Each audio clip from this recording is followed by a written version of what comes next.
bonsoir et merci à vous tous de votre aimable fidélité à cette émission Un œil sur l'actualité. Les Togolais sont dans l'attente d'un nouveau gouvernement, plus d'un mois après avoir voté et près d'un mois après la prestation de serment du nouvel élu. Dans la foulée, l'accord RPT-UFC a eu un an le 26 mai dernier. Que retenir du parcours? Nous en parlons avec notre invité, Auré Djimon. Il est député à l'Assemblée nationale, élu sous la bannière de l'UFC. Il dirige depuis un an sa propre formation politique, le FPD, Front des Patriotes pour la démocratie. Le parti a eu un an le 10 mai dernier. Auré Djimon, bonsoir. Salut Samuel. Merci d'avoir accepté notre invitation. Avec plaisir. Alors, je viens de l'évoquer tantôt, votre parti, le Front des Patriotes pour la démocratie, a eu un an le 10 mai dernier.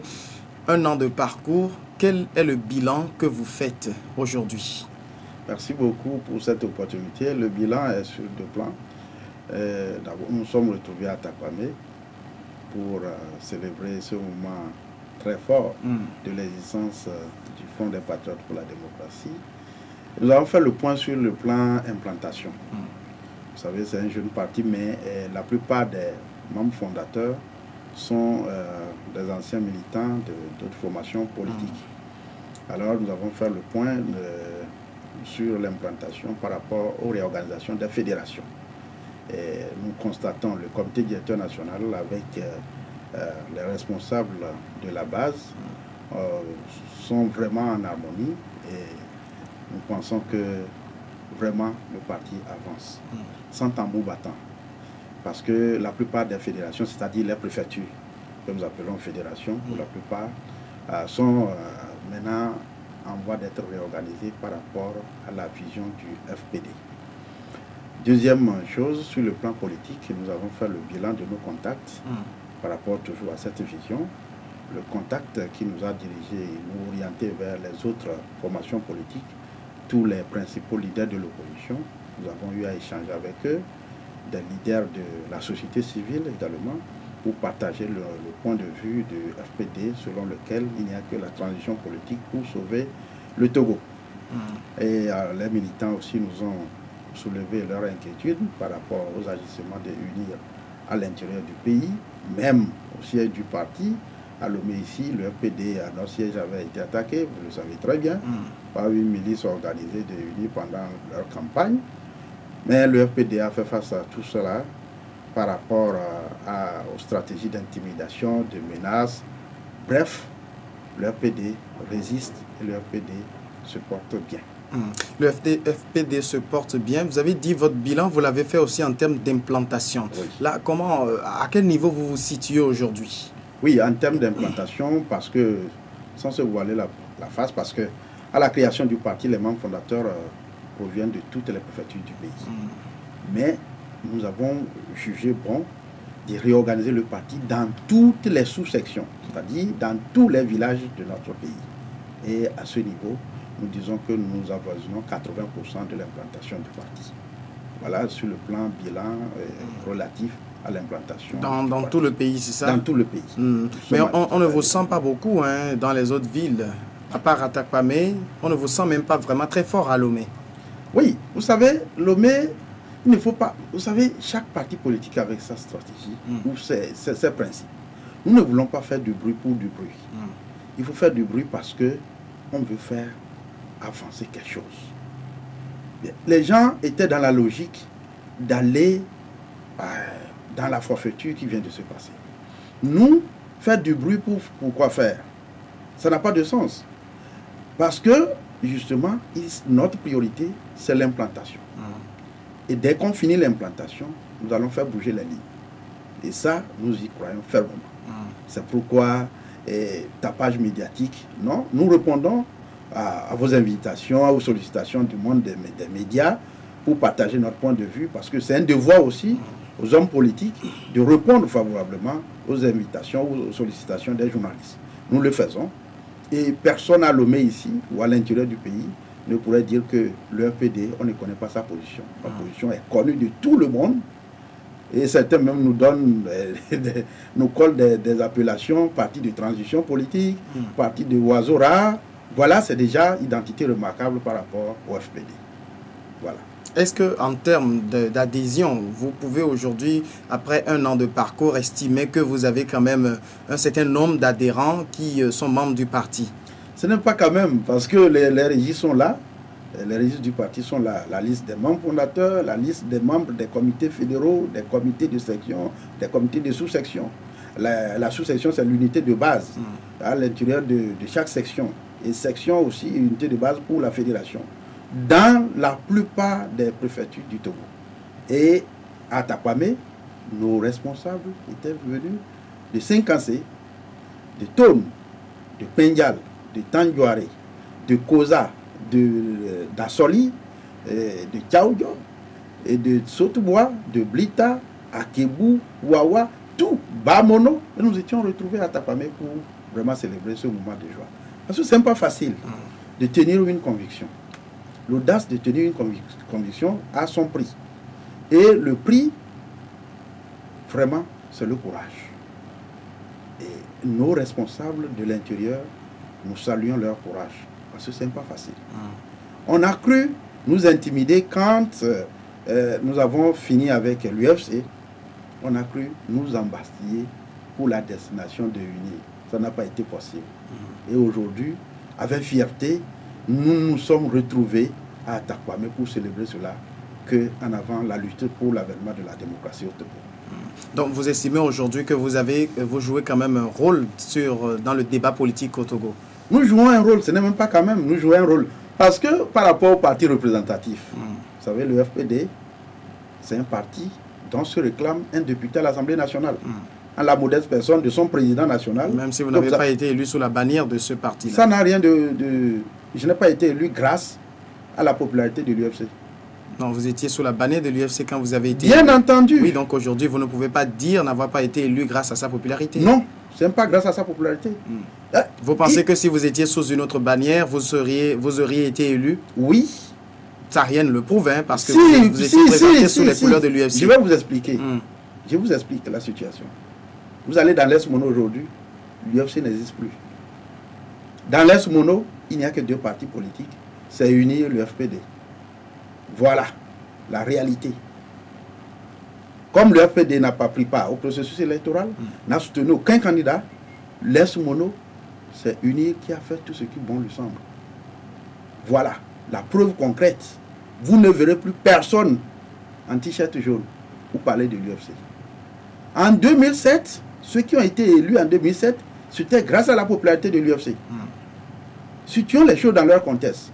Mais après la scission en 2010, c'était une question de popularité individuelle. C'était ça. Chacun pour soi. Oui, et c'est pourquoi il n'y avait que 3 élus. Ce n'est pas... Et dans tout le sud du Togo, j'ai été le seul. Si c'était la popularité de l'UFC, je ne devais pas être le seul. Voyez-vous? Et quand j'ai quitté, quand on nous a exclus, nous avons pris acte en disant que bon débarras, aujourd'hui, l'UFC n'existe plus. Ce n'est pas seulement dans l'Est Mono, ce n'est pas dans l'Anier que vous allez trouver l'Est Mono. Vous allez trouver l'UFC. Vous comprenez? Donc c'est pour vous dire que Djimon Oré n'a pas été élu grâce à la popularité de l'UFC. Djimon Oré a été élu parce que sa population le reconnaît comme porte-parole. Et ça ne date pas d'aujourd'hui. Ça ne date pas de 2013, ni 2020, 2000 plutôt, vous excusez, 2015, ou bien 2018, ou 2000, tout ce que vous voulez. Mais ça date de 1995, quand je m'engageais dans la politique en tant que militant de l'UFC. Ma population, c'est une population qui voudrait se libérer. Et au fur et à mesure que j'évoluais, j'ai constaté que cette injustice est partagée. Elle est malheureusement partagée, d'où l'objectif national de notre lutte. Mais est-ce que Djimon Oré serait aujourd'hui quelque chose sans l'UFC? Ah si, c'est nous qui avions construit l'UFC. Parce que, pas l'UFC qui nous a construit. Si vous êtes devenu ministre, nous allons évoquer tout à l'heure l'accord, c'est grâce à l'UFC que vous êtes devenu ministre et que vous avez été connu sur la scène nationale. Donc vous devez tout à l'UFC. Voilà, c'est l'UFC qui nous doit tout. Je vais vous le prouver. Quand on parle de l'UFC, il y a deux principes qui ont fait de l'UFC un parti populaire. L'aura du père de l'indépendance, Sylvanus Olympio. Cette aura-là a été déclinée sur son fils. Et le peuple togolais, dans sa grande majorité, a cru que c'est lui l'homme de la solution à cause de l'aura de son papa. Ça, c'est le premier critère de la popularité de l'UFC dans le temps. Deuxième critère, le sacrifice consenti par les citoyens qui se sont engagés comme militants. Ce n'était pas une question de moyens déployés par le président du parti ou quelconque staff qui aurait permis à l'UFC d'évoluer de la sorte. Je voudrais vous donner un exemple. C'est quand j'ai fini d'implanter l'UFC dans l'Est Mondo, en 1998, que je suis venu chercher les premiers responsables de l'UFC. Paix à son âme, Bob Akitani, qui m'a reçu, a dit, ben, écoutez, dans l'Est Mono là, vous parlez de l'UFC dans l'Est Mono, j'ai dit oui, président. Et au secrétaire général de l'UFC à l'époque, Jean-Pierre Fabre, me dit, ben, tu es sûr? J'ai dit oui, je suis convaincu. Et je les ai amenés dans l'Est Mono. La délégation a été conduite par Paix à son âme également, Amanya Simbe, Patrick Lawson était de la délégation, Jean-Pierre Fabre, Kakou Emmanuel, et ils ont été ébahis. C'est ainsi que j'avais conduit les opérations de campagne électorale de Gilles Christ en 1998, au niveau de l'Anier. Et quand je me battais ainsi, c'était pareil pour les autres collègues aussi dans leurs préfectures respectives. On n'a jamais vu Gilles Christ. On ne nous a jamais envoyé un franc. Donc c'est nous qui avions construit l'UFC. Ce n'est pas l'UFC qui nous a construit. Parce que construire quelque chose, ça suppose l'investissement.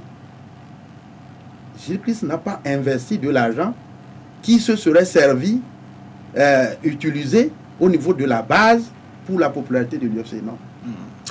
Alors, pour terminer, quand 2010 s'était produit, il fallait choisir sur le président national à l'époque ou le secrétaire général qui était Jean-Pierre Fabre.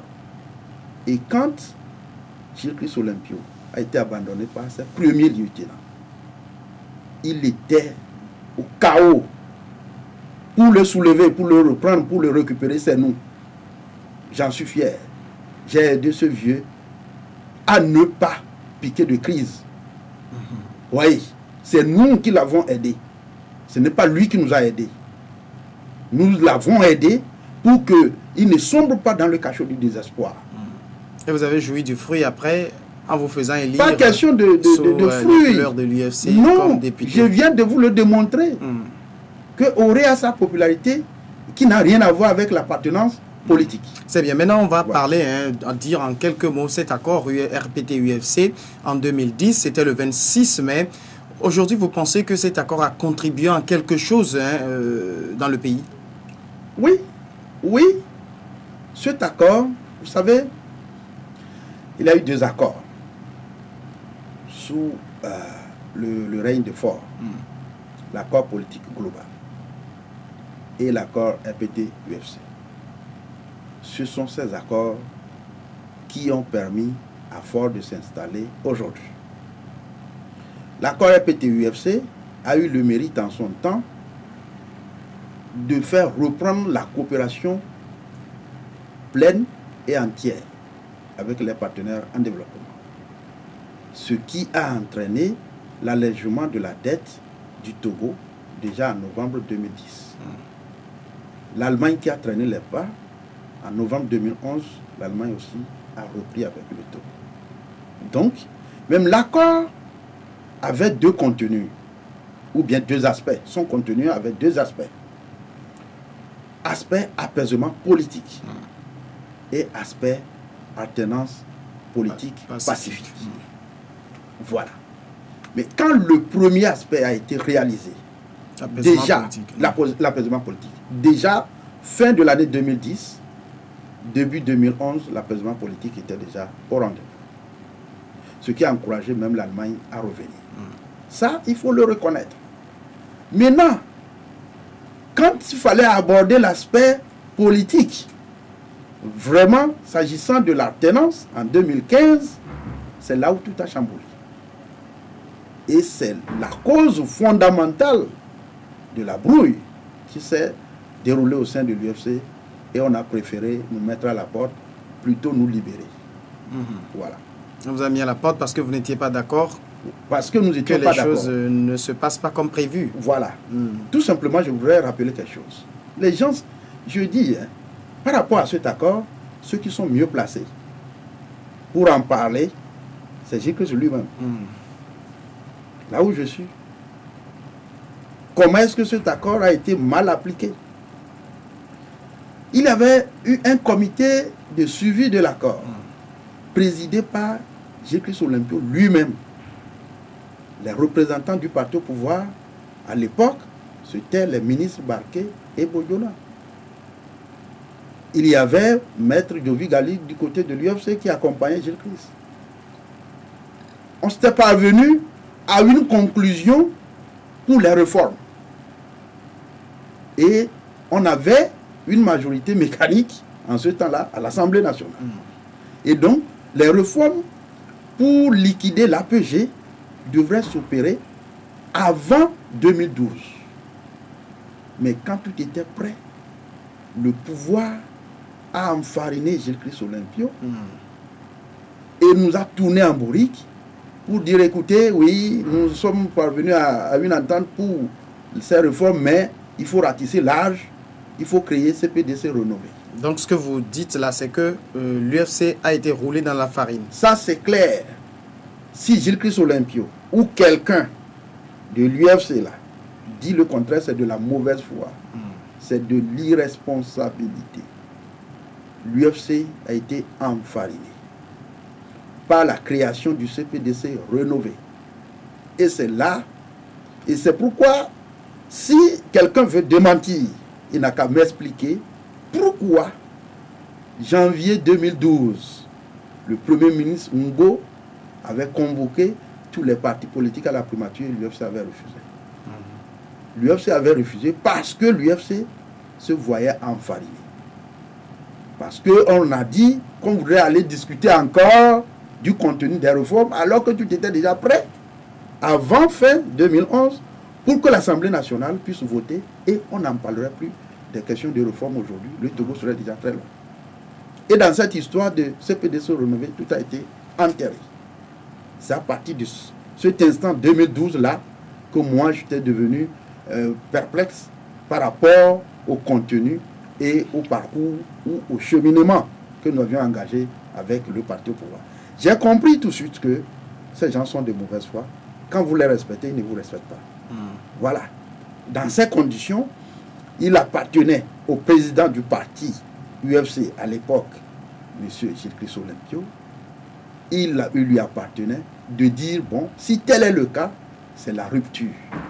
Mais est-ce que vous ne donnez pas, puisque après vous aussi vous dites être devenu perplexe par rapport à cet accord, mais est-ce que vous ne donnez pas un peu raison à ceux qui au départ, même le Jean-Pierre Fabre et sa suite, qui ont claqué la porte parce qu'ils n'ont pas cru? Est-ce que vous ne leur donnez pas un peu raison? Bon, non. Écoutez, on en parlera quand il s'agit de la NCI. Vous savez, moi, personnellement parlant, c'est de bonne foi que j'ai accompagné M. Olympio Gilles Christ. C'est de bonne foi. Je n'ai jamais imaginé un seul instant que cet accord servirait de passage de l'opposition au parti au pouvoir. Non. Non et non. Et c'est quand ça n'allait pas, et en 2012, j'avais commencé à poser des vrais problèmes. C'est à partir de cet instant que j'ai été très secoué.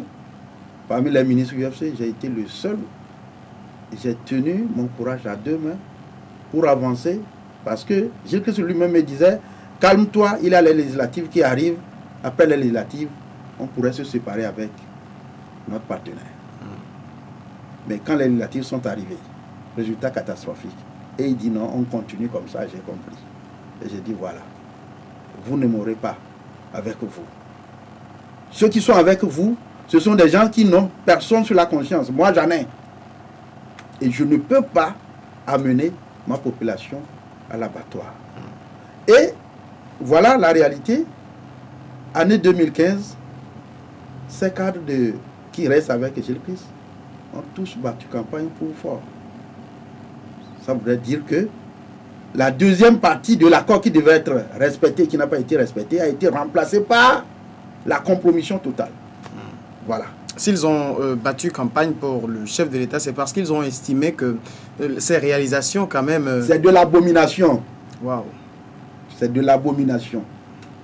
Que Gilles Christ Olympio, dont le sang de son papa a été versé ici sur la terre de nos aïeux pour installer la dictature.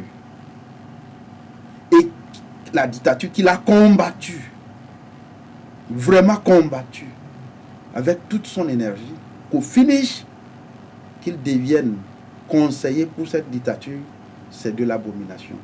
Il est pire que Maréchal Pétain. Oui, mais est-ce que vous ne croyez pas qu'à un moment donné, il faut quand même mettre fin à la guerre? Mettre fin à la guerre, il y a la guerre entre quoi? deux parties, il faut à un moment donné arriver à se réconcilier, à se parler, à s'asseoir, à signer un accord pour avancer ensemble. Oui, justement, c'est pourquoi l'accord avait été signé. Les Togolais ne vont pas continuer par se regarder en chien de faïence parce que tel a fait ceci à tel. Non.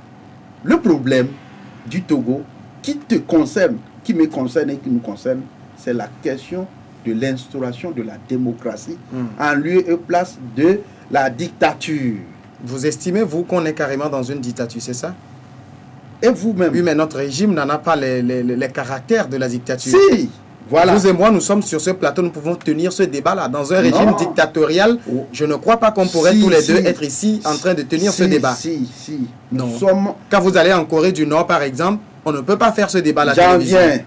Ce qui se passe au Togo, on appelle ça le despotisme éclairé. Voilà.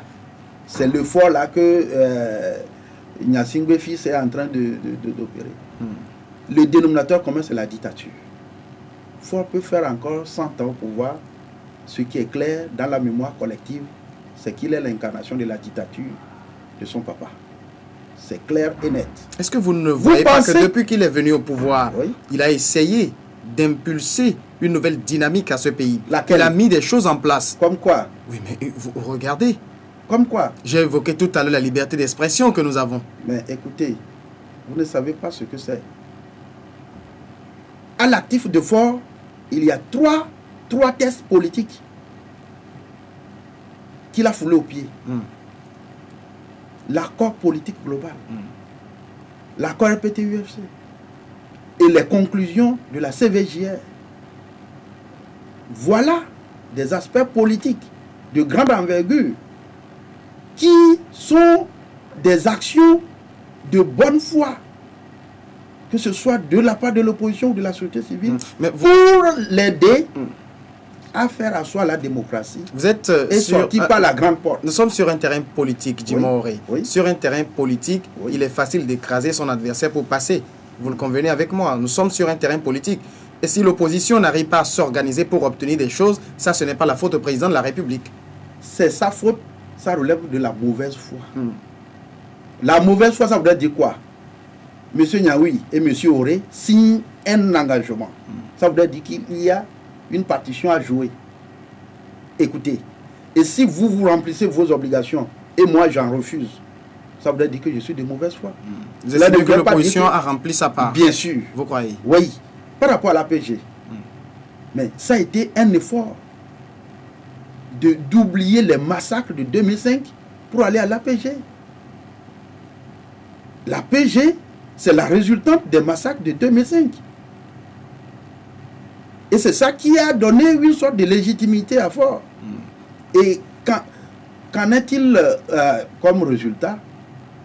Maître Abouibo qui a été Premier ministre, comment est-ce qu'il a été traité par rapport à cet accord?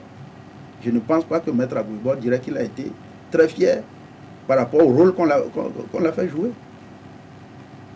Le rôle qu'il a joué à la primature, c'était pour faire appliquer les réformes de l'APG. Mais vous n'allez pas me dire que s'il n'a pas réussi, c'est à cause d'Abouibo. C'est ce que je vous dis, nous sommes sur un terrain politique. Non. Il appartient à vous qui êtes de l'opposition Non. de savoir vous organiser aussi ce n'est pas pour fait de contrer ça. la machine qui est en face de vous. Vous La voulez que machine. la machine qui est là vous offre tout sur un plateau d'or. Bon, alors, vous voulez qu'on prenne les armes? Il faut arracher. Non, je n'ai jamais, non, je n'ai jamais dit cela. Non, Je vous dis, il appartient de vous organiser d'une manière ou d'une autre en interne. Quand on voit toute la division qu'il y a au milieu de vous, quand vous ne savez pas parler d'une seule voix, quand vous ne savez pas réclamer ce que vous voulez, quand vous voulez qu'on vous serve cela. Très bien. Pourquoi vous pensez, dans une démocratie, nous sommes dans la marche vers la démocratie, que l'opposition soit unique? Je n'ai jamais dit que l'opposition soit unique. Alors, j'ai dit de parler d'une seule voix. Comment est-ce de savoir ce que vous cherchez. Non. Ça, ce sont des alibis. Ce sont des alibis pour servir de grain à moudre à la mauvaise foi du parti au pouvoir. Parce que pour vous, tout est de sa faute. Oui. Rien de l'opposition. Oui. Parce vous que ne voyez aucun tort dans l'opposition. Non, regardez. De 90 à nos jours, il y a eu 6 accords, pratiquement, non respectés par le parti au pouvoir. Accord de Ouaga, accord cadre de Lomé, les 22 engagements. Les 3 là, c'est Sounia Singbe père. APG, accord RPT-UFC, CVJR, Sounia Singbe fils. Pour le même résultat. La CVG n'est pas un accord. Si, c'est un contrat social. C'est un contrat social. Quand vous êtes obligé d'aller vers un processus de réconciliation et que vous mettez les gens en branle et ils produisent un rapport et vous rangez ça dans les tiroirs, vous appelez cela comme quoi? Est-ce que vous êtes sûr qu'il l'a rangé dans les tiroirs? Si. Allez et vérifiez les délais impartis par rapport à l'application. Allez vérifier. Dans les conclusions de la CVJR, les réformes aussi sont prioritaires. Alors, il a mis tout dans le placard et bon, il se maintient par le coup de force. Et vous appelez ça de démocratie? Quelle démocratie? Dans quel pays on peut parler de démocratie sans alternance politique? Dans quel pays? Quelle est la définition de démocratie sans alternance politique? Encore que le régime qui est en place n'est pas l'émanation de la volonté populaire dès l'entame de son règne. Je voudrais donner un exemple. Le régime de Houphouët-Boigny en Côte d'Ivoire, ça a été un régime issu de la volonté des Ivoiriens. Mais on a taxé ce régime de dictatorial après, à cause de sa longévité. D'accord? Mais le régime de Gnassingbé, ça a commencé comment? C'est un jour, un beau jour, que le peuple togolais a élu les Gnassingbé. Que ce soit Gnassingbé père ou Gnassingbé fils. C'est un pas par effusion de sang. Et puis après, pas d'alternance. C'est ça que vous appelez démocratie? Démocratie, c'est que l'armée est au service du clan. Démocratie, c'est que l'administration publique est au service du clan. La démocratie, c'est que tout est embrigadé. C'est ça la démocratie, selon vous. La démocratie, c'est que la chefferie traditionnelle même est embastillée. Vous ne pouvez pas être chef traditionnel si vous n'êtes pas du parti au pouvoir. C'est ça, critère de démocratie au Togo. Et de vous à moi, nous devons en être honte que notre pays soit le pays de la plus vieille dictature du continent noir. De 54 pays africains, la plus vieille dictature, c'est au Togo. Alors, nous ne pouvons pas parler de démocratie encore. Nous sommes dans la marche vers la démocratie. Et dans cette marche vers la démocratie, les premiers responsables de l'opposition ont eu à jouer un rôle très ferme. Mais au finish, chacun d'eux a cédé. C'est ça. Il ne faut pas parler de l'opposition dans son entièreté, comme si l'opposition a décidé de baisser les bras ou bien pécher par conscience. Non. L'opposition, à un moment donné, je vais vous donner des exemples, de Kofigo Joseph à Fabre Jean-Pierre, passant par Edem Kodjo, à Goïboya Obi, Olympio Gilles Christ, Zarifou Ayeva, Léopold Ninevi, tout ce beau monde, toutes ces fortes personnalités ont eu à incarner l'espoir du peuple togolais à un moment donné. Mais ils ont été tous. Vous comprenez ce que je voudrais dire? Malheureusement, c'est triste. C'est triste. Dans ces conditions, on ne peut pas parler de démocratie. Ceux qui ont réussi, à l'instar des Béninois, des Ghanéens, là on peut parler de démocratie. Samuel, je crois que le chef d'État togolais, Faure Gnassingbé, à un sommet, entouré de ses pairs, un Macky Sall, un John Mahatma, un Mohamed Bouhari, est-ce que Faure serait à l'aise d'être un président légitime comme ça, monsieur? Il a été élu par le peuple. Par quel peuple? Le peuple togolais. Par le peuple de son clan. Nous sommes allés à une élection au suffrage universel. Oui. Faure Gnassingbé a été élu à 58% des voix. Très bien. Oui. Vous n'allez pas nier cela. Ça, c'est de la comédie. On a voté. On a voté. Qui a voté? Les Togolais sont allés voter. Ah oui. Les Togolais sont allés voter. Samuel, si tu as voté, dis j'ai voté. Ne dis pas les Togolais ont voté. Dis moi Samuel, j'ai voté. Il y a eu près de 2 millions de personnes qui sont allées aux urnes. C'est faux. C'est un chiffre falsifié. Je suis un leader politique. Je viens de vous dire que nous avons nos représentants dans toutes les préfectures du Togo. Vous estimez que la CENI a fabriqué des chiffres? Ce sont des chiffres fabriqués. Vous-même, vous ne voyez pas. Quand le président de la CENI, dans la lecture des chiffres, tout le monde a vu ça, ce n'est pas Auré qui parle de ça. Ils ont gonflé. Ils ont bourré des urnes. Parce que ceux qui les ont accompagnés, et qui ont tort d'ailleurs de les accompagner, n'ont pas été aussi représentés dans les bureaux de vote. Ils ont fait tout ce qui bon leur semble. Les 2 tiers des Togolais ne sont pas allés voter, y compris Djima Auré. Les 2 tiers des Togolais ne sont pas allés voter. Et le tiers qui est allé voter, il y a des bulletins nuls. Les gens sont allés parce qu'ils sont de l'administration, qu'on ne dise pas que le lendemain, qu'on ne vérifie pas leurs droits et qu'on constate qu'ils ne sont pas allés voter. Ça ne se passe pas comme ça. Ça se passe comme ça. Ça se passe comme ça dans l'administration togolaise. Je suis mieux placé que vous pour le dire. Vous avez été ministre. J'ai été ministre. Vous savez. Dans ce régime que vous dénoncez aujourd'hui. Mais vous avez été ministre, vous avez travaillé pour ce pays-là. Mais écoutez, Macky Sall, au Sénégal. Le Sénégal, vous l'avez dit tout à l'heure, ce n'est pas une dictature. Non. C'est vous qui parlez de Togo comme une dictature. Bien sûr. Et pourtant, vous avez été ministre dans ce régime. Je n'ai pas été ministre dans ce régime. Il ne faut pas faire de la confusion. Voilà. J'ai été ministre sous la bannière d'un accord. Parce que Faure souffrait de légitimité. C'était pareil. Après l'APG aussi. Parce que la manière dont il est arrivé au pouvoir, il n'avait pas la légitimité. L'APG, c'était pour l'aider à se racheter. Et comme quoi, il avait besoin de la présence de l'opposition dans le gouvernement. C'est en ce temps-là que le CAR, la CDPA, et le PDR y étaient. Ce n'est pas qu'ils ont été ministres du régime. Non. Et après l'accord, Auré n'a jamais milité dans le RPT. Je ne sais pas ce que c'est, le RPT uni. Je n'en sais rien. Peut-être c'est de l'extérieur. Mais j'ai été militant de l'UFC. Et l'UFC a conclu un accord. Un accord, ça voudrait dire quoi? Ça voudrait dire une entente qui s'impose aux 2 parties. Une partie n'a pas voulu respecter son contrat et Auré, en tant qu'élément de l'autre partie, a pris ses responsabilités. Voilà ce que je peux dire s'agissant de ma présence au gouvernement de 2010 à 2013. Donc, que les gens cessent de raconter ce qui ne tiennent pas. Les propos qui ne tiennent pas, c'est de dire que vous avez été ministre.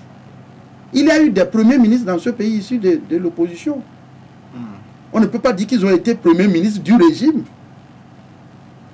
Vous avez été premier ministre après un accord politique. Parce que le gouvernement ou le régime en place n'a pas de légitimité. Samuel, c'est de cela qu'il s'agit. Mais quand un parti politique, comme UNIR, oui, s'ouvre à l'opposition, ce qui est assez rare dans certains pays, vous estimez que c'est manquer de légitimité que de s'ouvrir à l'opposition, que de demander à l'opposition, vous avez des compétences, mettez ces compétences à notre service, au service du pays. Vous pensez que c'est manquer de légitimité? Le chef de l'État peut diriger tout seul le pays, il peut faire un cabinet strictement unir. C'est manquer de légitimité. Faure n'est pas arrivé au pouvoir par la volonté du peuple. Il est arrivé par le massacre des Togolais. Il se maintient par le coup de force. Il a besoin des personnalités crédibles de l'opposition pour donner l'image d'un président soutenu par son peuple. Et c'est ce que vous êtes allé lui donner? C'est ce que notre accord lui a donné. Et il a voulu enfariner, phagocyter, asservir ceux qui sont de l'autre partie. Et je dis, ce n'est pas vrai. On ne phagocyte pas vrai. Voilà. Parce que j'ai une conviction. Maintenant, vous pensez qu'au Nigeria, Mohamed Bouhari a besoin de quelle ouverture en direction de quelle opposition? Il n'en a pas besoin. Il va diriger en toute tranquillité, bien entendu, laissons la rébellion Boko, ou bien laissons Boko Haram. Ça, c'est autre chose. Mais par rapport au Nigeria, Mohamed Bouhari n'a pas besoin d'une quelconque ouverture vers une quelconque opposition. Au Sénégal, au Bénin ici, l'opposition doit jouer sa partition en tant qu'opposition, attendant son moment le plus approprié pour inverser la tendance. Mais il y a des ministres dans son gouvernement qui sont de l'opposition. Ça, justement, peut-être, Barack Obama, dans ses rangs, un ministre républicain. Cela ne voudrait pas dire... Bon, là, c'est pas volonté. Écoutez. Mais pourquoi vous ne trouvez pas que c'est la même chose pour le Togo? Non, non, pour le Togo... Togo qui a gagné une élection présidentielle, qui fait preuve d'ouverture, qui dit « J'ai gagné, mais je suis modeste et je demande aux Togolais qui ont la compétence de venir travailler pour leur pays. » Ça, on ne va pas le lui reprocher. Si, c'est parce qu'il n'a pas de légitimité qu'il est obligé. La légitimité est conférée par le peuple. Oui, et parce qu'il sait. Et parce que Samuel le sait. Non, là, vous parlez à ma place. Vous ne savez pas ce que je pense. Bien sûr. Vous ne savez pas ce que je pense. Tous les Togolais aspirent au changement. Combien de Togolais? Les Togolais aspirent au changement. Oui. Nous sommes allés voter le 25. Et les Togolais ont clairement dit, nous voulons Faure Gnassingbé pour nous diriger. Pourquoi vous refusez aux Togolais, même si c'est 10 Togolais qui ont voté, c'est des Togolais? Pourquoi vous leur refusez le fait qu'ils ont dit, c'est Faure Gnassingbé qui va nous conduire? Je vous dis que si on était en démocratie, la loi de la minorité ne passe pas. C'est parce que nous sommes dans la dictature que la loi de la minorité s'impose. Aujourd'hui, quand vous prenez aujourd'hui le cas de la France, oui, on évoque le parti d'extrême droite, le Front National, comme le premier parti parce que le Front National est sorti vainqueur de quelques élections qui sont passées. Mais à une échéance présidentielle, on voit difficilement le Front National venir au pouvoir. Parce que des gens se sont abstenus, le Front National en a profité. Oui. Parce que ça aussi, c'est de la démocratie. Oui. Les gens sont libres d'aller voter ou de ne pas aller voter. Ce dont nous parlons ici, d'abord, le processus qui vient de prendre fin, c'était un processus bancal. En quoi, justement? Très bien. Pourquoi l'Union européenne a boycotté le processus? Quelle organisation internationale a soutenu le processus? Le Togo est un État souverain. Alors, ça le Togo peut choisir d'organiser une élection à ses propres fins. C'est un État souverain. Alors, et pourquoi on ne va pas reprocher à notre État d'organiser. On ne va pas reprocher à notre État d'organiser des élections sur fonds propres. Très bien. Et pourquoi le Togo n'a pas l'autonomie budgétaire? Vous pouvez répondre à cette question? Pourquoi, pour confectionner le budget, le FMI doit débarquer? On vous annonce des chiffres, 800 milliards, votés par le Parlement, ceci ou cela. Vous ne vous posez pas la question. Ces chiffres-là sont concoctés comment? Non. Soyons sérieux. Le Togo n'est pas une démocratie. Le Togo est une dictature. Maintenant, des efforts se sont déployés. Je viens de le citer. La liste des personnalités politiques qui ont incarné l'aspiration des Togolais à un moment donné. Je vois que vous tenez beaucoup à cela, mais là, vous jetez maintenant un regard sur l'élection qui est passée. Vous estimez que cette élection a été bancale? Très. Mais regardez la CENI. Regardez le théâtre. Ça ne fait pas honte. Vous comparez cela, le processus électoral d'avril 2015 par rapport au processus électoral du Nigeria. Vous ne voyez pas la différence? La différence est nette. Les experts... Oui, mais ce que les gens ne disent pas forcément, c'est que les Togolais sont allés voter, le Nigeria a voté, on salue cela, mais il y a eu des morts au Nigeria le jour de l'élection. Il y a eu près de 80 morts. Mais écoutez... Il y a eu près de 80 morts parce que le Nigeria est le plus grand pays, le pays le plus peuplé d'Afrique, 140 millions d'habitants. Personne n'évoque cela. Au Togo où on a voté, il n'y a même pas eu un seul mort. Mais on jette notre pays en pâture comme cela. Vous pensez que c'est assez sérieux comme ça? Ce n'est pas sérieux que ce système continue à enfariner les Togolais. Ce n'est pas sérieux.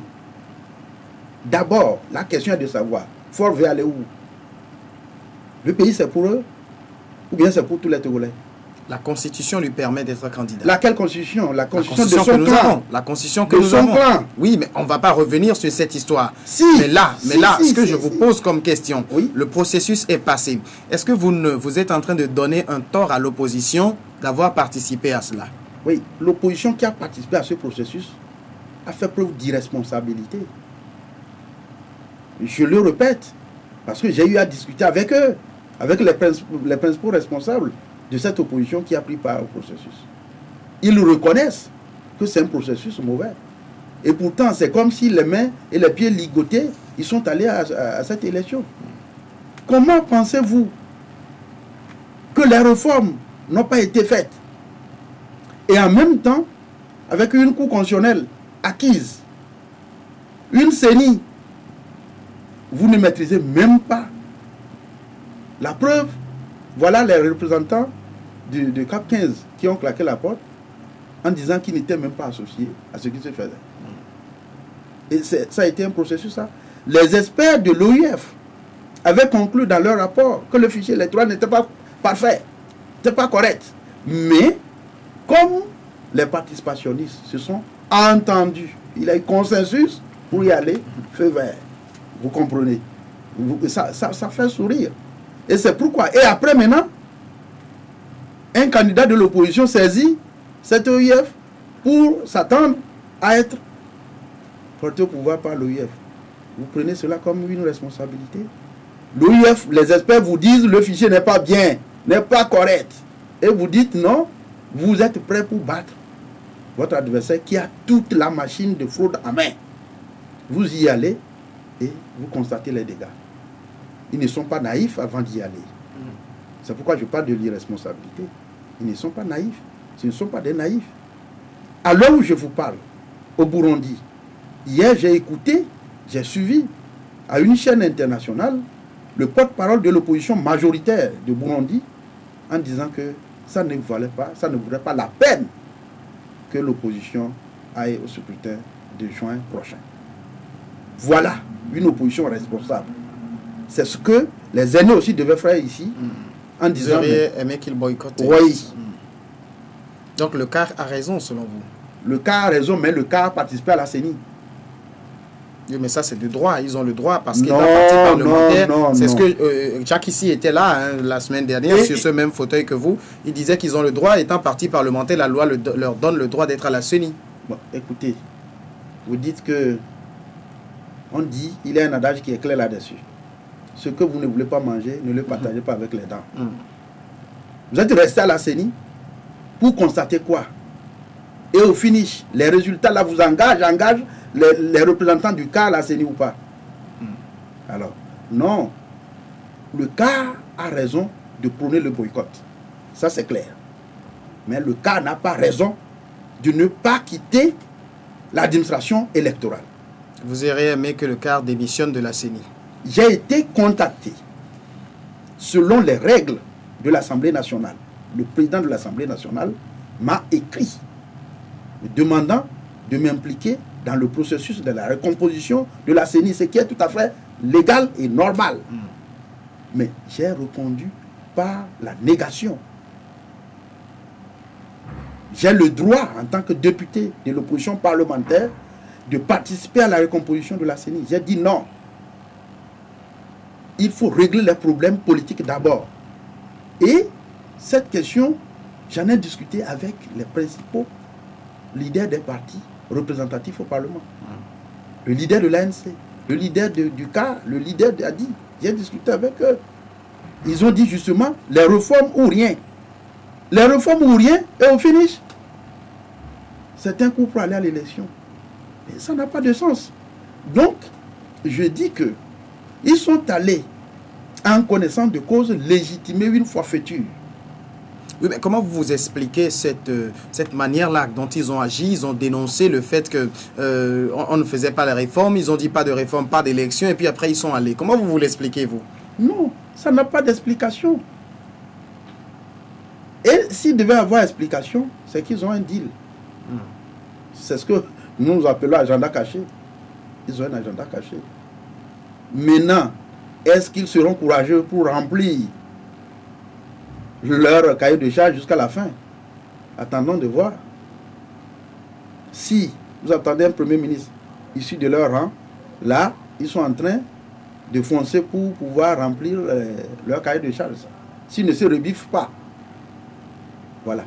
Sinon, s'ils ont participé à ce processus, s'ils sont allés à cette élection, parce que le 23 avril, je crois, ou bien 22, je revenais de l'intérieur et RFI a interviewé un des porte-parole du candidat du CAP 2015 et la journaliste posait la question au porte-parole là, pourquoi malgré les conditions qui ne sont pas réunies, vous allez à l'élection là? Il dit que non, si l'opposition a eu à commettre des erreurs dans le passé, il ne faut plus en répéter, le boycott a été une erreur. Et la participation maintenant, c'est la 6e élection présidentielle de 90 à nos jours. La 6e élection présidentielle. Pour le même résultat, les Nyasingbe au pouvoir. Mais ça doit nous faire réfléchir que ce n'est pas normal. La solution, ça voudrait dire quoi? C'est très simple. Que vous ne pouvez pas espérer qu'une dictature organise une élection présidentielle propre où vous léguez le pouvoir. Nulle part. Donc il faut contraindre cette dictature à aller à une transition politique. Alors, votre transition dont vous parlez là, dans ce quel schéma vous... transition, c'est la transition. Enfin, ce que vous parlez, comme de ce que vous dites de la transition, quel schéma vous lui donnez? Quelle forme cette transition va prendre? Pour nous, nous parlons de transition politique consensuelle pour régler les grands problèmes. Pour réconcilier le peuple togolais avec lui-même. Non, mais c'est-à-dire, on aura un président de la République, on aura un gouvernement de transition, etc. Comment vous voyez quel schéma? Pour nous, nous parlons de Ouazzora pour diriger la transition politique consensuelle. Ouazzora, ça voudrait dire que une personnalité neutre, mais togolaise. Qui? Vous, par exemple? Oui, ça peut être Samuel, par exemple. Voilà. Je ne suis pas un politique, moi. Non. Je suis journaliste. On a besoin de... Même si c'est au sein de la société civile, même si c'est au sein du monde religieux, c'est de cela qu'il s'agit. La conférence nationale souveraine, elle a été dirigée par un prélat. Ben, les travaux de la CVJR. C'est un prélat également. Ce n'est pas un politique. Voilà. Quand il s'agit de sauver notre pays, on n'a pas besoin forcément d'un politique. À la tête, c'est l'oiseau rare, c'est-à-dire d'une manière désintéressée. Cet oiseau rare va conduire le processus pour qu'on puisse aboutir à la 5e République, mettant fin ainsi à la dictature vieille de 5 décennies. Voilà la transition politique. Et je vous le dis, aucune autre solution, à l'heure où nous parlons, n'est valable. Mais vous attendez quoi? Que Faure, avec la constitution de son clan, décidé en 2002 là, que cette constitution conduise Faure à vie au pouvoir, et après ses demi-frères, après leur fils, parce que le Togo c'est pour les Nyasingbe. Personne n'a jamais dit cela. C'est ce qu'ils veulent nous faire croire. En utilisant l'armée qui est entretenue par les ressources de tous les Togolais, en utilisant cette armée pour seulement l'intérêt du clan. Mais vous dites des choses qui ne sont pas vraies. Si. Jusque-là, l'armée n'a rien fait. L'armée s'est montrée extrêmement neutre. L'armée n'est jamais intervenue dans le processus. L'armée joue son rôle qui est le sien, c'est-à-dire défendre l'intégrité territoriale. Vous parlez, ça m'étonne. Mais vous êtes dans votre rôle de journaliste. Oui, mais est-ce que vous avez vu l'armée intervenir dans ce processus? Vous ne l'avez pas vu. Je vais vous donner un exemple. Par rapport aux mouvements sociaux, la grève des enseignants. Des élèves sont sortis à Agléi pour réclamer leurs enseignants, soutenus par leurs parents. Qu'est-ce qu'on leur a envoyé? Les soldats de Témédia. Lorsque les policiers étaient débordés. Alors, est-ce que c'est le rôle de l'armée d'intervenir dans le maintien d'ordre? Est-ce que l'armée a pour rôle d'intervenir dans le maintien d'ordre? Vous venez de définir une des prérogatives de l'armée tout de suite, la défense de l'intégrité territoriale. Alors, c'est l'intégrité territoriale qu'on défend à Gléi, en déversant les soldats de Témédian là-bas, pour réprimer avec des morts, parce que les élèves réclament leurs enseignants. Vous parlez, c'est une armée républicaine, ça? La gendarmerie, qui doit en principe sécuriser. Je vais vous donner un exemple. La brigade territoriale, en place dans le canton de Kamina, Esmono, et précisément dans le village qu'on appelle Ibolouya. C'est là que se tiennent les réunions de UNI. C'est là que les cadres de UNI se retrouvent. C'est de là que le 13 avril 2014, ils se sont retrouvés pour aller attaquer ma population d'origine. Bon, vous dites tout cela, nous on n'a pas les moyens de vérifier tout cela. Mais écoutez, on va se concentrer sur vous avez demandé, aujourd'hui, c'est-à-dire la présidentielle qui vient de s'écouler. On va vraiment se concentrer sur cela. Puisque vous avez dit, quelles sont les preuves quand nous disons que la mais vous avancez des choses que nous n'avons pas vues, nous ne sommes pas venus filmer, que nous ne pourrons pas montrer à nos téléspectateurs. Du coup, vous voyez qu'on est dans l'obligation de ne pas continuer par en parler. Du moment même que les gens que vous accusez ne sont pas là pour se défendre, on ne va pas continuer par en parler. On va revenir clairement dans le processus électoral. Hein. Vous dites aujourd'hui que l'opposition qui est allée, est-ce que vous voulez dire là que l'opposition a trahi le peuple en participant à cela? Il n'y a pas d'autre mot pour qualifier cela. C'est de la traîtrise. C'est de la haute trahison. Si cette opposition, ce n'est pas toute l'opposition, cette opposition n'avait pas pris part au processus, on se retrouverait dans une situation bloquée qui obligerait la communauté internationale à forcer la main au pouvoir en place pour qu'on aille à des solutions de réforme politique selon lesquelles ces réformes, pour nous, que nous voyons d'une manière globale dans une transition politique. Mais ce que l'opposition a dit, c'est que si elle n'avait pas participé, le pouvoir aurait suscité des candidatures. Non. Comme Yadema l'a fait en 1993. Est-ce que c'est une raison suffisante pour une opposition sérieuse? Parce que le régime va susciter des candidatures, je m'en vais. Non. C'est parce que j'ai des raisons suffisantes pour renverser la tendance que j'y vais. Je n'y vais pas parce qu'on va susciter d'autres candidatures. Ça, ce sont des alibis qui ne tiennent même pas, politiquement parlant. Ça ne peut pas expliquer la prise de position d'un parti politique dans un processus électoral. Vous comprenez? Je vais vous donner un exemple. Il y a eu 2 candidats de partis représentatifs. Si messieurs Fabre et Goguet se retiraient, ce n'est pas Jéritama ou Tchassona qui légitimerait fort. Voilà. Là, toute l'opinion allait retenir que non, il y a problème. Ce sont les 2 surtout, parce qu'ils sont de partis représentatifs. Voilà. Ça voudrait dire quoi? Ça voudrait dire que le régime pourrait susciter 1000 candidatures. Ça n'a pas d'importance. Les partis représentatifs de l'opposition ne devraient pas aller légitimer la forfaiture. C'est de cela qu'il s'agit. Du coup, ma question revient. Hein. Comment n'ont-ils pas compris les choses de cette façon et ils sont allés?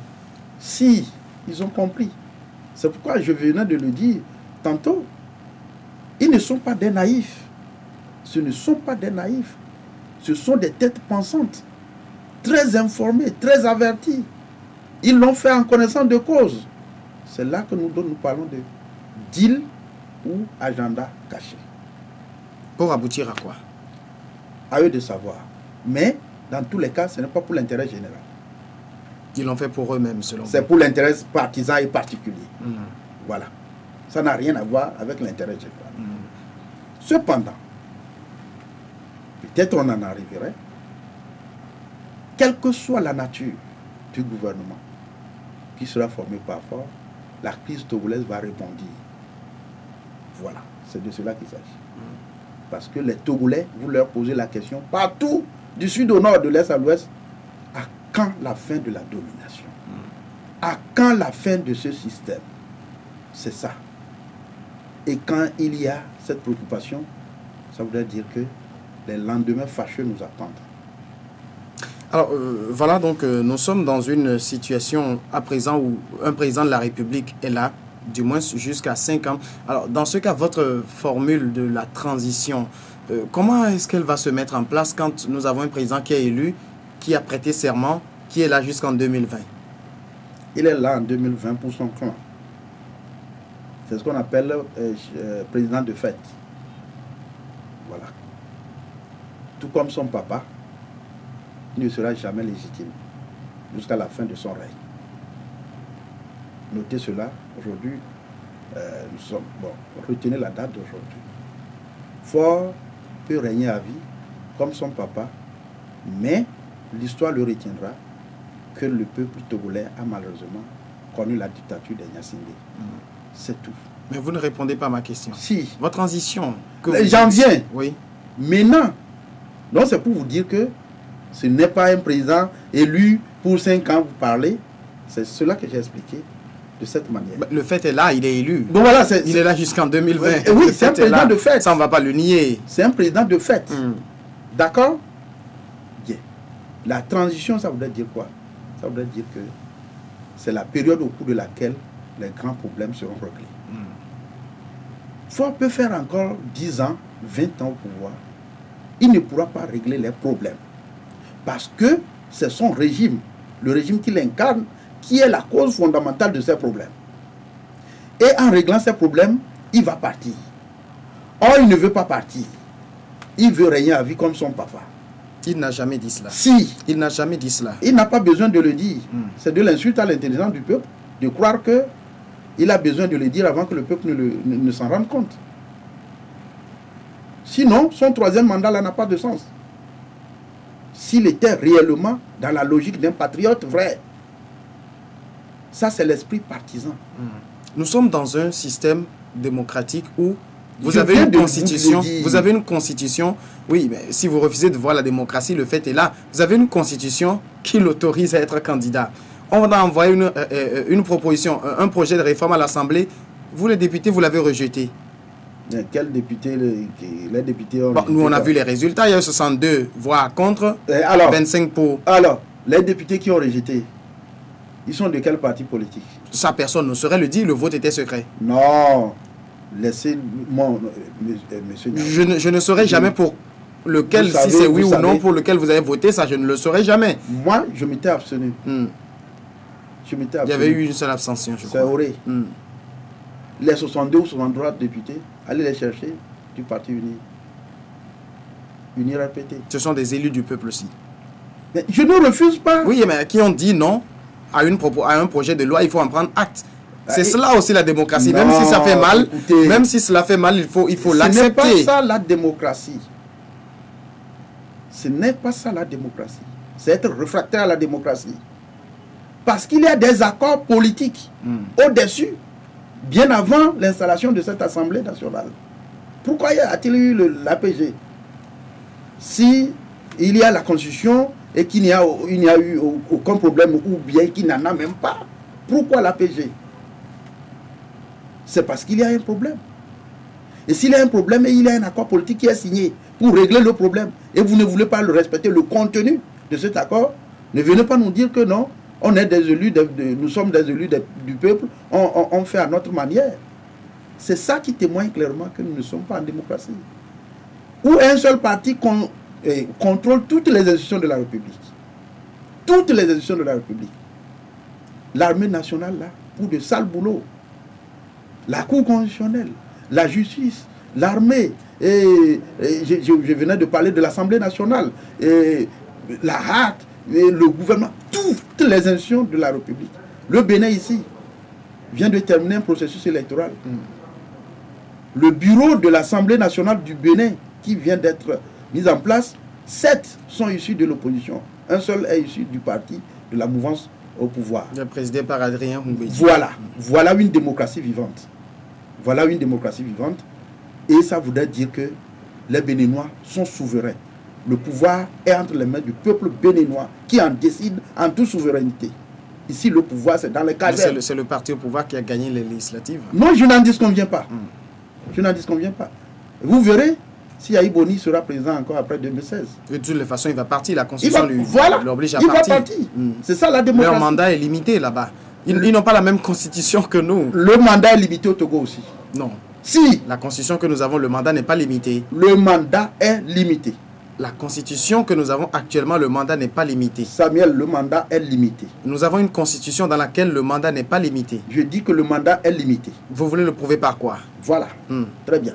C'est maintenant que vous vous en venez. La constitution votée par les Togolais limite le mandat. C'est la constitution de 92. Et les Togolais donnent droit à l'Assemblée de modifier la Constitution. Ce qui a été fait en 2002. On ne va pas revenir là-dessus. L'opposition a boycotté les législatives. La conséquence, on la connaît. Non. C'est un faux problème.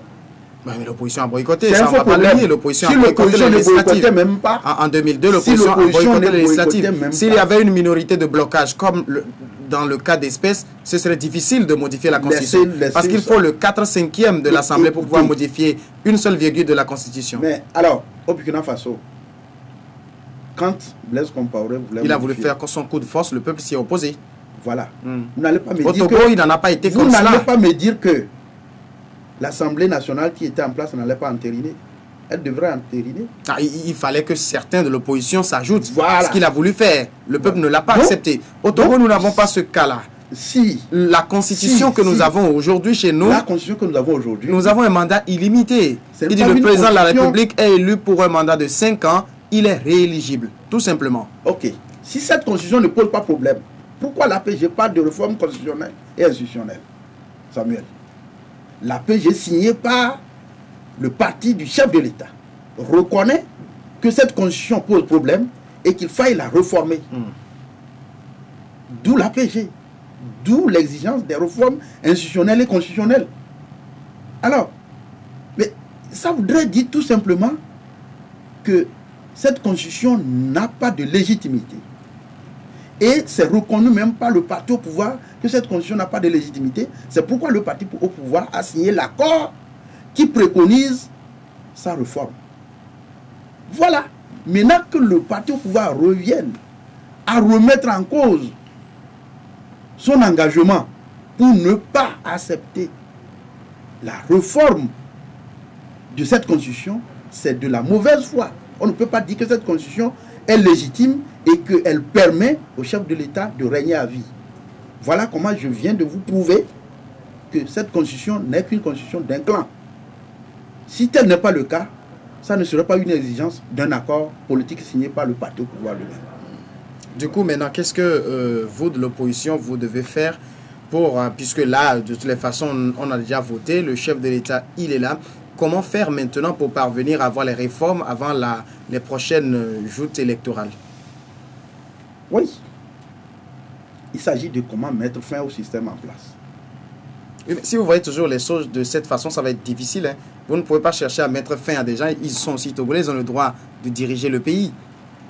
Ils sont togolais, ils ont le droit de diriger. Nelson Mandela, avant de parvenir à venir au pouvoir, il a dû négocier. Ils sont des Togolais. Vous parlez comme si vous allez les chasser, du coup vous allez les renvoyer, oui. Ils sont des Togolais mieux que qui? Non, ils n'ont jamais dit qu'ils sont mieux que quelqu'un. Alors, ils servent leur pays, ils font peut-être leurs erreurs, ils font peut-être des erreurs, mais ils ne font pas que des erreurs, ils font aussi des choses qui sont positives. Ils servent le pays, d'accord. 5 décennies, nous disons que ça suffit pour eux aussi. Il y a d'autres Togolais aussi qui peuvent servir le pays. Alors, du coup, ma question que je pose, c'est comment faire? Qu'est-ce que vous allez faire maintenant pour obtenir les réformes que vous cherchez? Dans ces conditions, le pays se trouve dans une situation bloquée. Vous ne le savez pas? Aujourd'hui, le Togo est dans une situation bloquée. Bloqué à quel niveau? Oui, bloqué parce que Faure ne peut pas conduire le pays comme si il avait une légitimité requise. Il l'a. Il ne l'a pas. Il a gagné la présidentielle. Il ne l'a pas. Il a gagné la présidentielle. C'est votre appréciation. Moi, je parle en tant que leader politique. Vous êtes dans votre rôle de journaliste. Moi, je dis en tant que leader politique que Faure n'a pas de légitimité. OK? Par conséquent, l'opposition, ce n'est pas l'opposition seule. La société civile et le monde des médias aussi fait partie de la société civile. Au Burundi, ce n'est pas l'opposition seule qui est au front. La société civile aussi. Parce que c'est une affaire qui intéresse tous les Togolais et qui doit intéresser d'ailleurs tous les Togolais. Comment mettre fin au système en place pour aller à une vraie démocratie. L'étape de semblant de démocratie a trop duré. C'est ce que l'on appelle vraiment, à peu près 5 décennies, ça suffit. Et donc, il s'agit de demander clairement au chef de l'État de renoncer à son projet de monarchie. Il n'a jamais eu un projet de monarchie. C'est ça qu'ils sont en train d'installer. C'est la monarchie de Gnassingbé. Pourquoi vous dites cela? Mais c'est clair.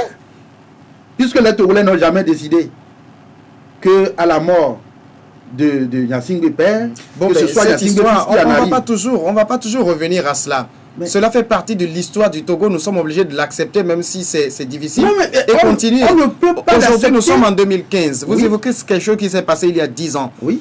On ne va pas toujours regarder dans le rétroviseur. Mais la chose est là. Vous souffrez d'un mal. Il a de cela 20 ans.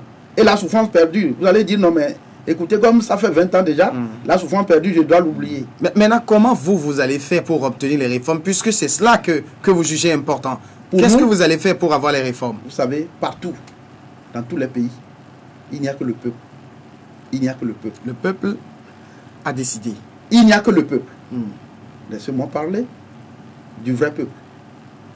Ah ben parce que ceux qui sont allés voter ne sont pas le vrai peuple, selon vous. Oui, il y a des patriotes. Même si vous estimez que c'est un tiers des Togolais, il y a pour des vous, ce n'est pas le vrai peuple. Il y a des patriotes et des antipatriotes.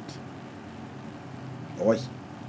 Vous n'allez pas me dire que ceux qui ont soutenu le régime de Blaise Compaoré sont très bien appréciés par rapport à ceux qui ont soutenu Thomas Sankara ou qui aujourd'hui sont dans la logique de la transition politique.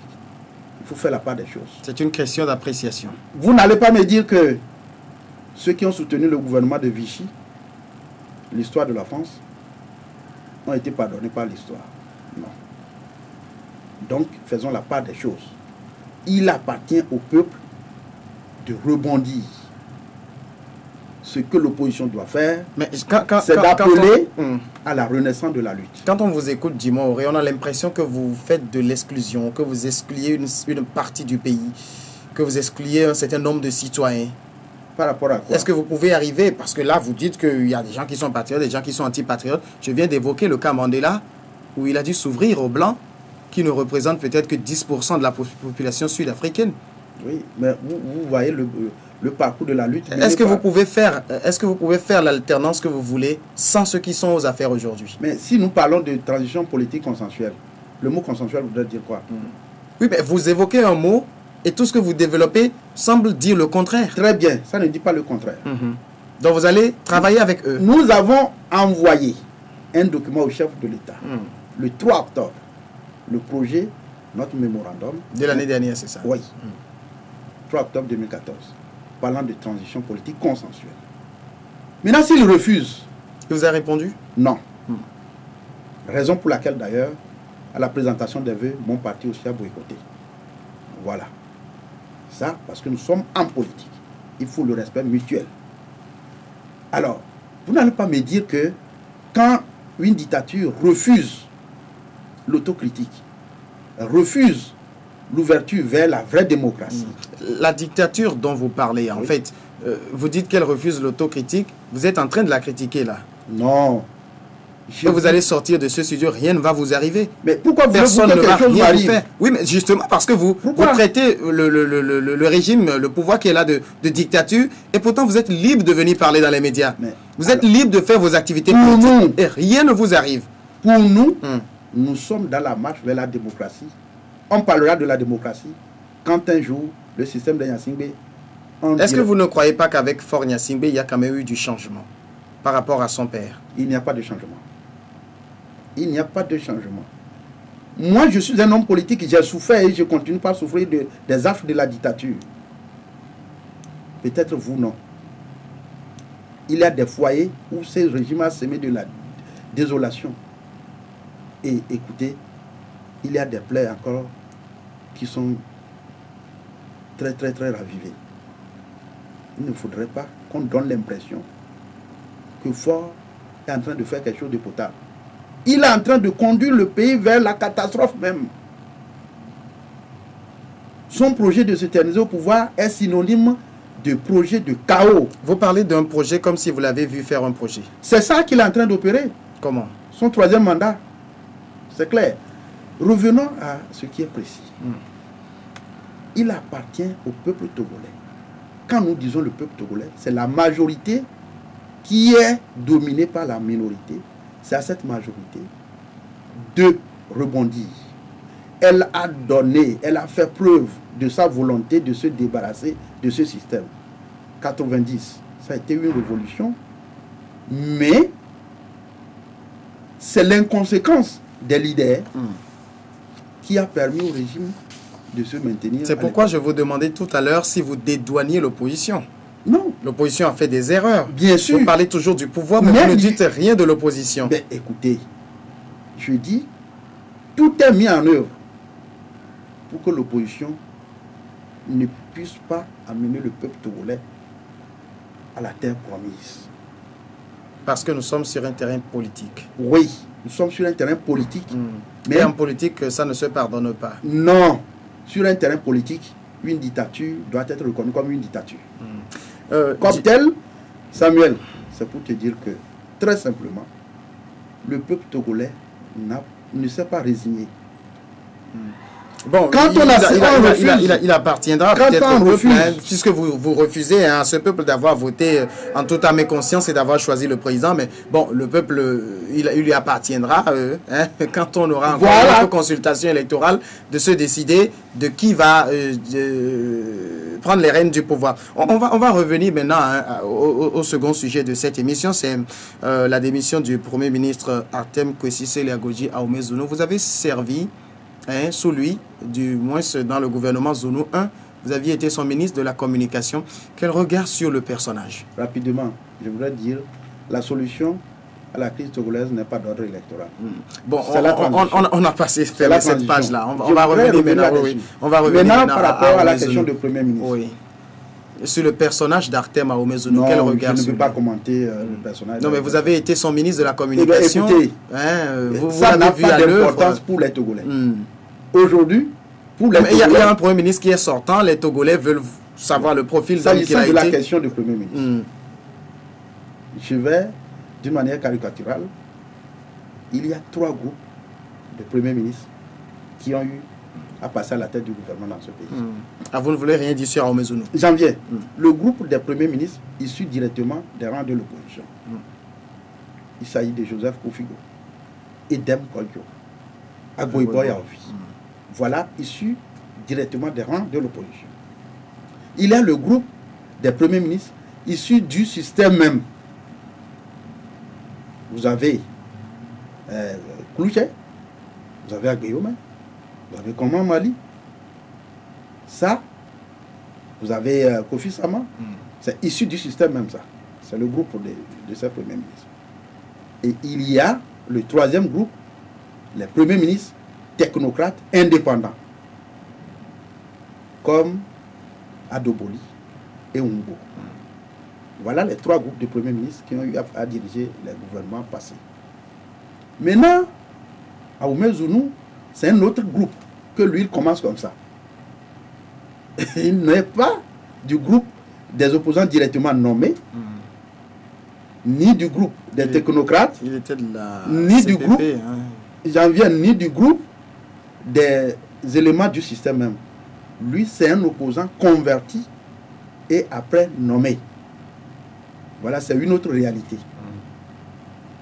Peut-être le prochain Premier ministre, si ça donnait l'exemple de Georges Adam, donc lui aussi sera le second dans le cas de Artem Ahmed-Zounou. Vous voyez? Donc, ce que je retiens de lui, c'est un Premier ministre, c'est un opposant converti au parti au pouvoir et nommé Premier ministre. Qu'est-ce qu'il pouvait faire? Rien. Rien. Parce qu'il n'est pas issu du système. Il n'a pas un parti politique derrière. Qu'est-ce qu'il pouvait faire? Rien. Ça, c'est passé. Voilà. Est-ce qu'il a été efficace? Non, je dis... Nous sommes en train de faire son bilan là. Non, moi je ne fais pas le bilan de qui que ce soit. Ce n'est pas intéressant pour le peuple togolais. Vous croyez? Oui. Ce n'est pas intéressant. Je viens de vous dire ceci. C'est ça qui témoigne réellement que nous sommes en dictature. Vous aimez beaucoup parler de la dictature. Mais tous les premiers ministres que je viens de citer, ce n'est pas de compétences qui manquent. Que ce soit du groupe ou de ceux qui ont été nommés directement issus de l'opposition, ou des technocrates, ou ceux du système même. Ce ne sont pas des compétences qui ont manqué. Des vraies compétences, des personnalités fortes. Mais ça a donné quel résultat? Quel résultat? Adoboli, lui, il a été contraint de danser animation à Kara, comme un bambin. Ngo, technocrate, malgré sa carrure, son charisme, Ngo a jeté l'éponge. Là, ça voudrait dire quoi? Affaire de Premier ministre, ce n'est pas dans une dictature que ça a son rôle. C'est dans une démocratie. Voilà. Maintenant, quel est le profil du prochain Premier ministre, d'après vous? Oui, tel que je viens de faire la répartition par rapport au groupe. Oui, mais c'est ça le profil. Je ne parle pas forcément du groupe, mais qu'est-ce qu'il doit incarner? C'est ça le profil. Mais qu'est-ce qu'il doit incarner? Il va incarner quoi? Rien. Qu'est-ce qu'il va incarner? Il va être juste une coquille vide, selon vous? Comme les autres l'ont été. Il ne va rien incarner. Quoi? Ce que Ford cherche comme Premier ministre, il aura soit du groupe d'une opposition, ou alors ce serait encore un technocrate, ou au sein de son propre système. Ou la quatrième catégorie que M. Aoumé vient de commencer, opposant converti au régime et nommé après, peut-être. Mais pour incarner quoi? Rien du tout. Rien du tout. Quand le problème des enseignants, des agents de santé se posait, on dit le gouvernement devait rencontrer. Je dis quel gouvernement? Dites clairement que le chef de l'État, interpeller le chef de l'État, c'est tout. Donc un Premier ministre... Il ne fera pas tout, lui. Le Premier ministre, dans une dictature, ne joue aucun rôle. Et nous avons des preuves. Je ne pense pas qu'il y a de Premier ministre, que ce soit au sein du système, ou issus de l'opposition, ou des technocrates, qui seraient fiers d'avoir travaillé avec ce régime. Je ne pense pas. Je ne pense pas. Quelle que soit votre bonne foi, votre bonne volonté, vous ne servirez à rien. Donc, affaire de profil, affaire d'incarnation d'une réalité, rien. Le système est là. C'est tout. Il faut de la démocratie pour que le rôle d'une primature soit réel dans notre pays. Mais Voilà. là, les Togolais sont quand même dans l'attente d'un nouveau gouvernement. Vous ne sentez pas cette attente-là? Non. Parce que quand vous regardez un peu, c'est comme tout est paralysé. Hein? On attend le gouvernement pour que les activités reprennent. Non. C'est que tout simplement, les Togolais sont fatigués. Sont fatigués de voir les mêmes choses. Les Togolais sont fatigués d'un même régime.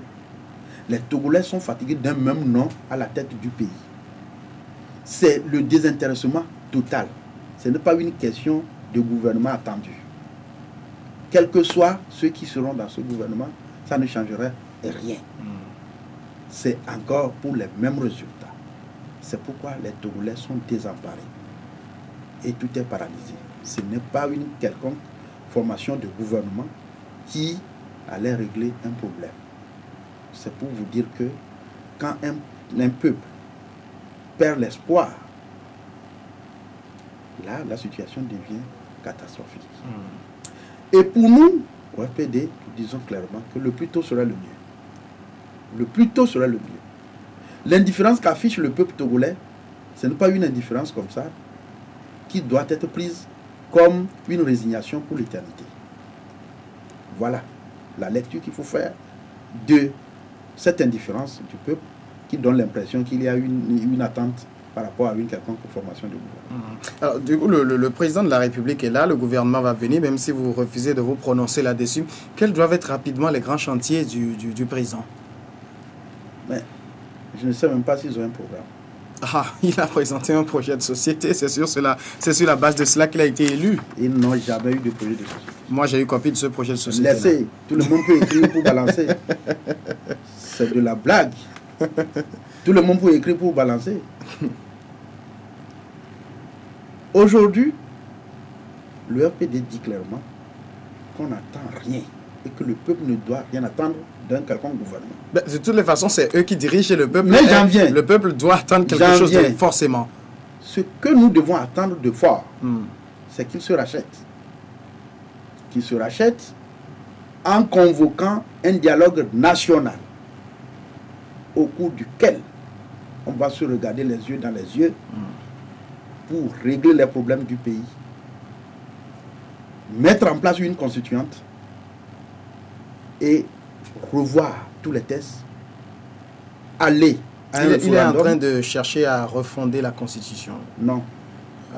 Non, ce n'est pas ça. En faisant une ouverture à tous les partis, à toutes les composantes de la société. À travers cette histoire de commission, je ne sais pas, vous croyez que ça là, c'est juste pour renforcer encore le système? Pourquoi vous dites ça? Ça n'a rien de sérieux. Pourquoi vous dites cela? Ça n'a rien de sérieux. Awanana, vous trouvez qu'elle n'est pas crédible? Ce n'est pas le problème d'Awanana. Awanana, dans ce pays, a vu les résultats, elle n'a pas pu les proclamer. Alors, qu'est-ce qu'elle va, elle va faire aujourd'hui pour étonner qui? Ce n'est pas le problème d'Awanana. C'est le problème d'un système. Vous pouvez ramener même Ban Ki-moon au Togo ici. Pour le nommer président d'une commission, il ne réussira pas. Vous ramenez Kofi Annan, ancien patron des Nations Unies, il ne réussira pas. C'est un régime réfractaire à la démocratie. Il faut aller à un dialogue national. Tout ce qu'on peut attendre de fort pour que se rachète et soit par la grande porte, c'est de convoquer un dialogue national pour la mise en place d'une constituante et régler les problèmes. Qu'est-ce qui vous dit que ce que vous dites là est forcément la meilleure? Parce que les autres ne voient pas peut-être les choses de cette façon. Quelle autre solution les autres préconisent? On entre en politique avec une vision, avec des idées. Voilà la politique. La politique, ce n'est pas de prendre les armes pour tirer sur son prochain. Alors, les autres proposent quoi? Les autres proposent quoi? Élection présidentielle contestée, reprise, truquée, et puis même résultat, les Yacine au pouvoir. C'est ça la proposition? Ou bien quoi? Avec accord non appliqué, 6 accords non appliqués, recommandation de la CVJR rangée dans le tiroir, et le FPD dit transition politique consensuelle pour régler tous ces problèmes. On trouve que ce n'est pas bien. Alors, pour vous, la transition politique consensuelle, c'est comme une baguette magique? Ce n'est pas une baguette magique. On en arrivera. Vous serez étonnés dans ce pays. Vous y croyez? Oui, fermement. C'est avec conviction. L'audace de tenir une conviction. Auré Dumont, nous sommes en train d'arriver à la fin de cette émission, mais j'ai envie de vous poser une dernière question. Le FPD qui vient de boucler 1 an, quelles sont vos perspectives? Nos perspectives, rapidement, c'est d'envahir le terrain, d'incarner la relève pour la poursuite de la lutte dans l'optique de l'avènement de la vraie démocratie au Togo. Vous avez les moyens pour cela? Moyens humains, moyens financiers, moyens matériels? Avec conviction et détermination, rien n'est impossible. Voilà. C'est ça vos moyens? Nous en sommes convaincus que les moyens sont là. Et vous savez, il y a eu des exemples de personnalités en Afrique, même les pères de l'indépendance du Togo. Des références comme Thomas Sankara, Patrice Lumumba, Nelson Mandela. Il a des exemples à suivre, à copier.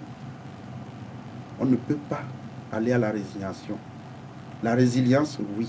Résignation, non. Voilà le FPD. Auré Dumont, président du Front des Patriotes pour la démocratie, député à l'Assemblée nationale. Merci d'avoir accepté notre invitation. Merci beaucoup, Samuel. Voilà, c'est la fin de cette émission. Merci à vous tous qui l'avez suivi. Le prochain rendez-vous, c'est le dimanche à venir. Jusque-là, portez-vous bien.